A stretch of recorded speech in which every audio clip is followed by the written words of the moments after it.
Chapitre 3. Si les amis d'Olivia l'appelaient Liv, son mari n'utilisait jamais ce surnom. Il lui préférait mon amour ou mon ange bouclé. Des deux mièvres appellations, la dernière était celle qu'il affectionnait le plus. Les anges étaient les messagers de Dieu, et sur leur temps libre, c'étaient des créatures aux qualités et ressources insoupçonnées. Après lui avoir délivré son message, s'être faite signe vivant, elle était restée à ses côtés, et jusqu'à la fin, elle assista dans toutes ses entreprises. Si Charlie était la bouche au service de l'Esprit Saint, Olivia était une paire de mains en porte-voix, un concentré de sens pratique au service du message. Parfait yang de son yin, elle fut le catalyseur d'une croissance exponentielle dont le révérend Cavalera, comme son fidèle héritier, n'aurait jamais osé rêver. C'est elle qui lui dégota un contrat avec la radio KXXPET qui lui évita de se tuer à la tâche en enchaînant service après service sous l'immense chapiteau. Il était la voix, mais les brebis voulaient voir le visage transfiguré par la parole de l'Esprit Saint, et c'est elle qui arriva à le convaincre d'accepter de passer sur une chaîne télévisée locale, puis nationale. Par contre, elle ne put le protéger des retombées de l'expansion de son empire religieux. Elle savait bien qu'il s'attirerait des jalousies. Elle savait bien que les pasteurs des congrégations voisines n'apprécieraient pas d'être plongés dans les ténèbres de son ombre grandissante. Rien ne semblait l'arrêter. Blanc comme noir, riche comme pauvre, il leur faisait tourner la tête et les détourner de leurs précédents bergers. Pire encore, il vouait aux gémonies de plus en plus régulièrement les marchands du temple et l'évangile de la prospérité qui justifiait le train de vie particulièrement opulent de ses concurrents. Au centre de leur empire, Charlie et Olivia vivaient toujours dans la maison du révérend Cavalera et partageaient avec ce dernier tous les jours au moins un repas. Pas de grosses voitures, pas de jet, les donations étaient redirigées vers des actes de charité. Les campagnes de calomnie se succédèrent. Le révérend Lebon est un communiste. Il est tout bonnement anti-américain. Dans les faits, Olivia devait bien avouer qu'il n'avait pas totalement tort. Si l'Américain moyen reste confiant, accepter de manger son pain noir génération après génération, en regardant ceux de la haute s'empiffrer des mets les plus raffinés, c'est qu'il se voit comme un millionnaire en devenir. Contrairement à bien d'autres pays sur Terre, le riche est un symbole de réussite. Et peu importe le chemin employé pour se retrouver aussi haut, la fin justifie quasiment toujours les moyens. Sa réussite est une validation divine. Charlie était inquiet. Jamais il n'aurait osé secouer le pilier porteur de la société dans laquelle il vivait. Mais la voix disait ce qu'elle avait à dire, et elle se plaisait à ignorer ses craintes. Par moments, il avait même l'impression qu'en fait, elle se plaisait à les amplifier, surtout quand, s'emportant, elle donnait carrément dans la provocation. Regardez ces bergers guidant leur congrégation, regardez-les traitant leurs ouailles comme des moutons. Oui, le danger en dehors de la voie offerte par la Bible est réel, et il est souhaitable d'avoir quelqu'un à votre côté pour éloigner les loups. Mais rappelez-vous, la fin de l'histoire. Année après année, le mouton se fait tondre et il finit invariablement sur une broche dans un joli méchoui.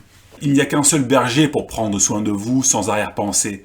Ce n'est pas eux, ce n'est pas moi non plus.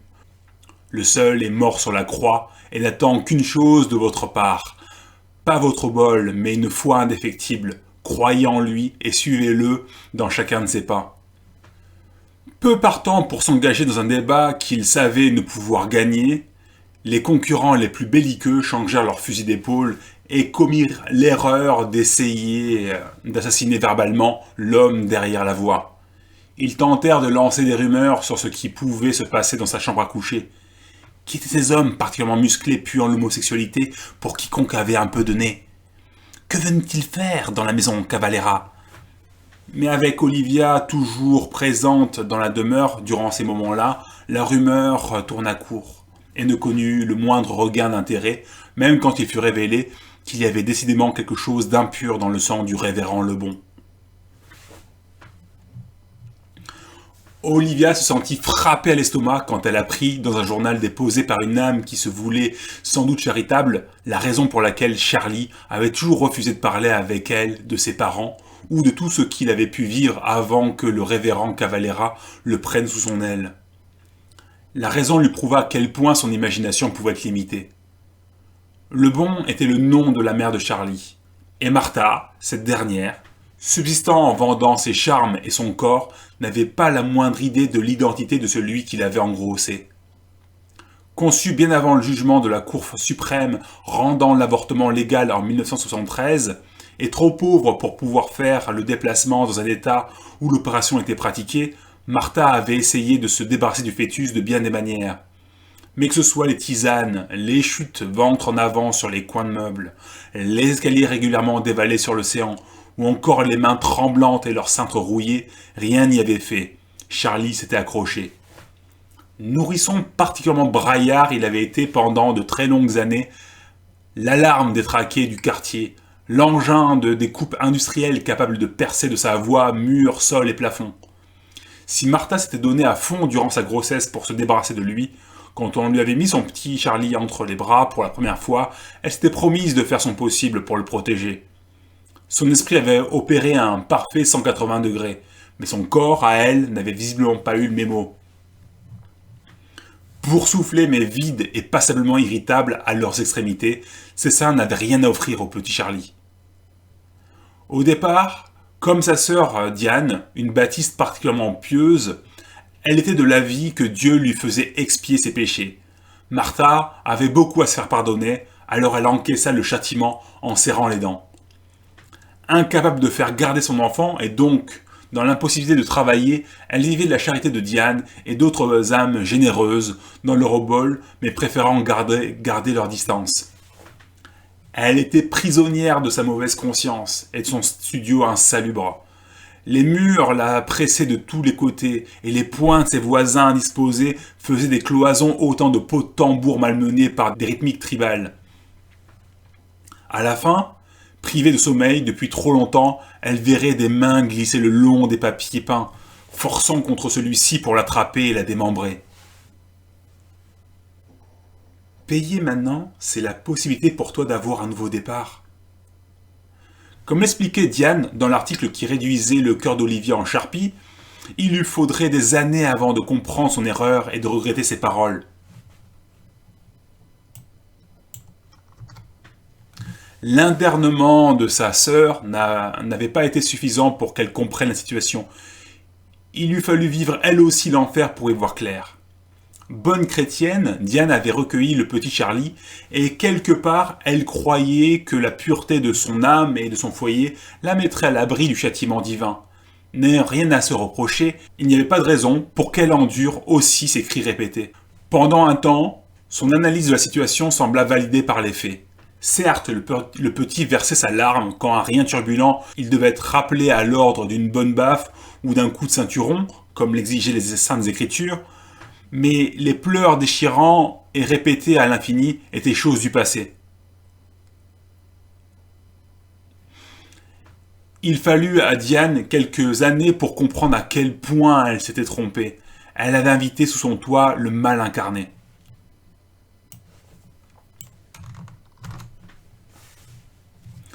L'enfant qui avait poussé sa sœur au suicide. Diane se sentait maintenant responsable. Si seulement elle avait pu garder pour elle son analyse simpliste. Si seulement elle ne s'était pas laissée berner par les apparences. Elle aurait compris ce que le corps de sa sœur savait. Il avait su dès le premier jour. Celui qui l'avait engrossé n'était homme qu'en apparence. Il avait su passer à travers les couches accumulées de protection qui sont bien nécessaires dans cette profession. Le corps savait, et les effets sont possibles pour se débarrasser de la tumeur à visage humain, mais il n'y avait pas un coin de meuble assez aigu, pas une chute assez violente pour faire lâcher prise au démon qui grossissait jour après jour en son sein. Si à cause des paroles charitables de sa sœur, Martha avait décidé de devenir une bonne mère, son corps, lui, imperméable aux conseils mal avisés, refusa de continuer de nourrir le mal incarné. Les signes étaient là, mais Diane avait refusé de les voir ou même de les sentir. Comment avait-elle pu ignorer le lait tournant à vitesse grand V et cette odeur de douce pourriture qui avait envahi progressivement sa belle maison quand elle avait accueilli le petit? Charlie, en digne fils de son père, était particulièrement manipulateur. Pas d'approche frontale dans sa nouvelle famille. Pendant un temps, le garçonnet de 4 ans a pris la mesure de son nouvel environnement. Il a étudié les failles de chacun et les moyens pour les exploiter au mieux. Il a repéré en Jonas, le fils de Diane, un mentor potentiel, et acceptant de jouer les boucs émissaires sans jamais protester, il a encaissé tous les coups qui auraient dû être destinés à son cousin. Jouissant d'une impunité presque totale, ce dernier a vu ses vilains traits et sa personnalité dégénérer comme celle de ses enfants grandissant sans père. Avec sa mère adoptive, jouant la carte de l'innocence, il s'était amusé, question après question, à saboter sa foi envers le Très-Haut. Charlie était très fort pour pointer les contradictions de ces petites interrogations. Au sortir de leur moment partagé, Diane se sentait laide et sale.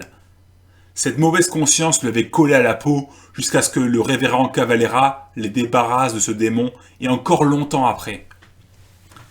Si Martha en garderait des séquelles et des regrets jusqu'à la fin de ses jours, elle était loin d'être celle qui avait le plus souffert du souffle corrupteur du petit Charlie.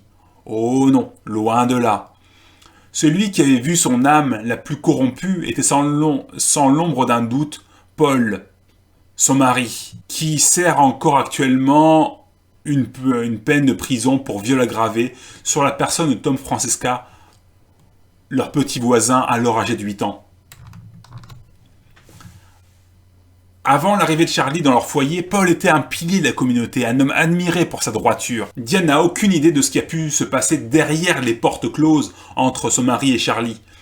Mais maintenant, quand elle repensait à ce qu'elle avait pu voir de leurs interactions durant les presque 10 années où elle avait recueilli son neveu sous son toit, elle ne pouvait s'empêcher d'en avoir la nausée.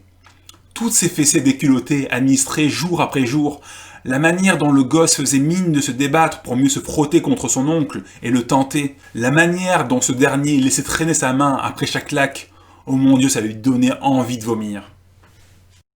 Avant de déchoir de son perchoir, Lucifer était le plus beau et le plus lumineux des anges. Pour l'amour de Dieu, tout ce qui brille n'est pas de l'or. Est-ce que personne ne trouvait suspect cette fausse odeur de sainteté ? Oui, les pasteurs insidieusement critiqués par le révérend Lebon sont on ne peut plus faillibles. Oui, ils sont humains. Ils sont des humains prêchant à des humains. Ils font du mieux qu'ils peuvent du fond de leur chair imparfaite. Oui, ils aiment l'argent, mais que celui qui ne l'aime pas leur jette la première pierre. Eux, au moins, ne cherchent pas à dissimuler qui ils sont. Ils n'ont pas de honte à exhiber leurs fabuleuses maisons, leurs jets privés. Ils sont un idéal de réussite, stimulant tous leurs croyants. Ils ne trichent pas sur leurs origines, ils ne fuient pas les interviews, et n'hésitent pas à partager leur vision du monde et à s'exposer. Est-ce qu'un Américain peut se dire chrétien et suivre quelqu'un comme le révérend Lebon, cette entité de toute évidence inhumaine? En pleine période de creux événementiel, durant l'accalmie entre le dernier scandale politique et le suivant, l'article sur la face cachée du révérend Lebon déchaîna les passions et secoua le pays dans ses fondements. Chrétiens, athées, juifs et musulmans, tout le monde avait son mot à dire. Les experts et chefs de congrégation débattirent sur les écrans avec passion. Grand absent du débat, l'intéressé lui-même. Ce n'est pas qu'il essaya de disparaître de l'œil public. Il n'y eut aucune interruption dans ses programmes radiophoniques et télévisés. Mais fidèle à son habitude, il refusa toute interview. Ce que la voix avait à dire, elle l'exprima dans ses sermons, et la réponse fut aussi oblique que sans appel. Si dans l'Ancien Testament, Yahvé avait choisi les Juifs pour être son peuple élu, ce n'est pas pour sa quantité ou ses qualités tactiques. Têtu, arrogant, pleurnichard, il avait choisi les pires, tout simplement pour qu'il n'y ait pas de doute permis pour qui que ce soit. Ce que ce peuple accomplirait ne serait pas en vertu de ses qualités propres, mais la pleine démonstration du pouvoir de leur Dieu. Charlie Lebon n'est pas un modèle. Il n'a intrinsèquement rien de remarquable, quelles que soient les qualités que veulent lui inventer les idolâtres. Si on veut lui accorder une quelconque réussite, on est bien obligé de reconnaître qu'il ne la doit pas à une quelconque qualité de sa personnalité. Tout ce qu'il y a à observer, c'est la force de Dieu en action. Des extraits du révérend parlant de lui-même à la troisième personne se multiplièrent comme une volée de criquets sur tous les écrans télévisés. Mais loin de décourager ses fidèles, ceux-ci virent leur rang démultiplié. Mavis Harper, une journaliste basée à Cleveland, fit remarquer qu'en voulant éviter la tentation de l'idolâtrie, le révérend Lebon refusait de s'exprimer en son nom propre, et que paradoxalement c'était cette opacité quant à qui il était qui le rendait encore plus fascinant. Il était ce père distant qui excitait les enfants vivant au fond des croyants. Olivia trouva cette affirmation des plus intéressantes, et d'une intelligence rare, mise à côté des torrents d'ineptie proférés en réaction à cette affaire. Elle tira quelques ficelles et obtint le numéro personnel de la journaliste. Après des heures passées à converser au téléphone avec cette dernière, elle lui fit une proposition bien difficile à refuser. Mavis aimait avant tout l'investigation, l'analyse politique et économique de haute volée, ce qui rendait sa place dans la presse écrite tous les jours un peu plus précaire. Écrire un article People sur une après-midi passée à parler torchon avec la femme d'une célébrité n'était vraiment pas la manière idéale d'occuper son temps. Mais Olivia Lebon sut se montrer très convaincante. L'article n'était pas vraiment sur elle, mais sur son mari. L'angle d'attaque était juste un rien oblique. De toute manière, Olivia n'avait rien d'une potiche. Elle était une force incontournable dans l'organisation de son mari. Et si elle avait échappé au feu des projecteurs, c'est qu'il était inconcevable pour la presse religieuse qu'une femme pût exercer autant d'influence autrement que sous une forme insidieuse comme celle d'Ève, de Dalida et d'Hérodiade. La femme des étoiles montantes du sud religieux lui promettait un accès total, alors comment refuser? Mavis était née dans une famille épiscopalienne, mais peu convaincue parce qu'elle avait pu entendre dans les services du dimanche, elle avait pris la tangente. Pas d'opposition, juste qu'il fallait d'indifférence pour pouvoir suivre sa voie sans s'aliéner le reste de sa famille. Et si elle ne se sentit pas particulièrement transportée parce qu'elle put entendre du révérend, sur bande, sur l'écran ou même en vrai, il y avait une qualité électrique dans l'air indéniable quand il s'exprimait, et l'enthousiasme de la charmante Olivia était quelque peu contagieux. Elle put manger à la même table que le couple et voir le Charlie se cachant derrière le révérend Lebon. C'était un homme humble, presque timoré, mais c'était aussi un mari et un père attentionné, pour Ava et Hunter, ses deux enfants, âgés respectivement de 5 et 2 ans. Mavis n'eut pas à rougir de l'article quand elle le proposa à son éditeur en chef.